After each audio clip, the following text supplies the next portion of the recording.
আসসালামু আলাইকুম। তো আমার পিছনে যে বাছুরটা দেখতে পাইতেছেন, দীর্ঘদিন যাবত ওর আমাদের মানে খামারের বাছুর আরকি। বকনা বাছুর ওর লাম্পিং হইছে।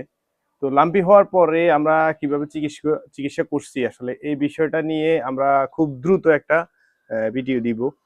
মোটামুটি ধরেন 80% ও সুস্থ আছে। এখন মোটামুটি খাবার-দাবার খাচ্ছে। একটা সময় এমন হইছে যে ও টোটালি খাবার-দাবার বন্ধ করে দিছে, হ্যাঁ? ২ দিন পর্যন্ত টোটালি ও কিছু খায় নাই। এরপরে শোয়াতে ছিল টোটাল ৫ দিন। মানে ৫ দিন শোয়া থেকে টোটালি উঠেই নাই। তো এই বিষয়গুলো নিয়ে আমরা মানে কিভাবে চিকিৎসা করছি আর হচ্ছে যে এখন কিভাবে ও সুস্থ আছে, মোটামুটি এটা একটা দেখানোর চেষ্টা করব, আপনাদেরকে একটা ভিডিওর মাধ্যমে জানানোর চেষ্টা করব। কারণ অভিজ্ঞতাটা হচ্ছে মেইন ভাই। আপনি যদি অভিজ্ঞ হয়ে থাকেন, আপনি যদি যেকোনো বিষয়ে যদি অভিজ্ঞতা অর্জন করতে পারেন, আর এটা যদি অন্য কাউকে জানাতে পারেন, তাহলে সে যদি উপকৃত হয়, আমি মনে করি যে আপনি সেক্ষেত্রে আপনার জীবনটা ধন্য বা আপনার শেখাটা হচ্ছে ধন্য।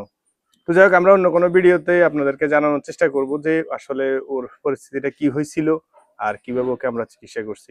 অবশ্যই চ্যানেলটাকে সাবস্ক্রাইব করে রাখবেন, পেজটাকে ফলো করে দিবেন।